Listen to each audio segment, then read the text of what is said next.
की विलक्षण दुर्लभ अत्यंत उपयोगी जानकारी आपके साथ साझा करते रहते हैं। तो उसी कड़ी में एक और जानकारी आपके साथ साझा कर रहे हैं कि आयुर्वेद का उद्देश्य आयु को बढ़ाना है कि किन किन उपायों से मनुष्य की आयु बढ़े, किस किस आहार विहार आचार से, तो उस सब का उल्लेख है आयुर्वेद में। तो उसी कड़ी में वर्णन आता है कि ईश्वर का ध्यान करने से आयु बढ़ती है और स्पष्ट उल्लेख है शास्त्रों का कि ऋषियों हो संध्यत्वाद दीर्घमायुरापनुअन के ऋषियों ने लंबी आयु जो है संध्या से प्राप्त की, ईश्वर का ध्यान करके प्राप्त की। तो आयुर्वेद में सदवृत्त में भी देखिए आप उल्लेख आता है कि अपना जो इष्ट देव है उसका ध्यान करें, और इष्ट देव का अर्थ यहाँ परमात्मा से ही है, क्योंकि आयुर्वेद वेद का ही उपवेद है और ईश्वर एक है, स्पष्ट कहता है वेद।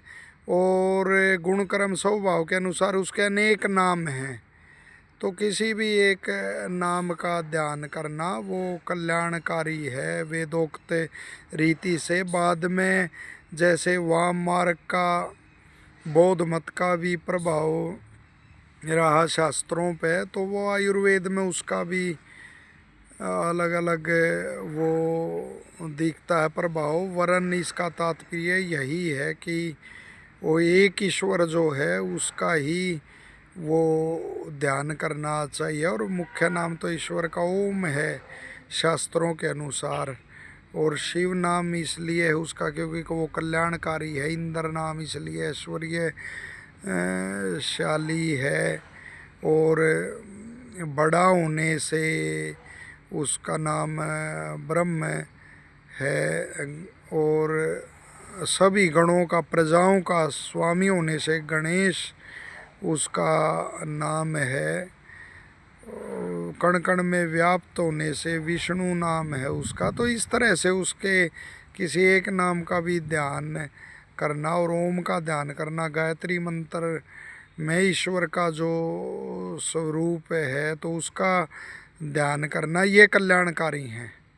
और वेद किसी एक उसके लिए देश के लिए या जो जातियों में बटे उसके लिए नहीं है, सब के लिए ईश्वरीय ज्ञान है, तो उसके आधार पर ईश्वर का ध्यान करना चाहिए। और साथ ही जो ये महारोग जो आगंतुक व्याधियाँ होती हैं, महामारियाँ फैलती हैं, उस समय भी वो ईश्वर के ध्यान का और उसका विशेष रूप से उल्लेख आता है, और नित्य प्रति ईश्वर का ध्यान करना चाहिए। इससे मन भी वो होता है सात्विक, सात्विक मन से फिर मनोरोगों से भी बचे रहते हैं। और तो दोनों समय, सूर्योदय के समय, सूर्यास्त के समय ईश्वर का ध्यान अवश्य करें, और मन रजोगुण और तमोगुण से भी फिर बच के मानसिक रोग नहीं होते, शारीरिक रोगों से बचते हैं। और देखिए कितने सुंदर भाव यह ब्रह्मचारी है,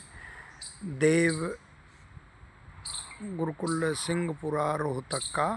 तो सुंदर भाव लिए हुए यह एक भजन प्रसिद्ध भजन है मन में सात्विक भाव लाने का, तो वो आपके सामने व्यक्त करेगा। उसके समय जैसे हवन के बाद और संध्या के बाद भी ध्यान में ऐसे भावों से आप ईश्वर का ध्यान, उससे प्रार्थना कर सकते हैं। देव हे दया में हम सबों को शुद्धता इसने अपने आप ही लय बना ली इसकी, दूर करके हर बुराई को भलाई दीजिए।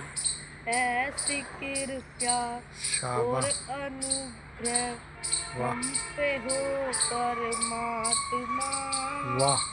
हो निवासी इस जगत के ओहो। सबके सब धर्मात्मा, बहुत हो अच्छा। उजाला सबके मन में ज्ञान के प्रकाश से, बहुत और अच्छा। अंधेरा दूर सारा हो अविद्या नाश से, छोटे कर्मों से बचे और तेरे गुण गावे सभी, बहुत अच्छा। छूट जावे दुख सारे सुख सदा पावे सभी, बहुत बढ़िया। यज हवन से हो सुगंधित प्यारा भारत वर्ष देश, वायु जल सुखदाई होवे मिट जाए सारे रे कलेश, कलेश।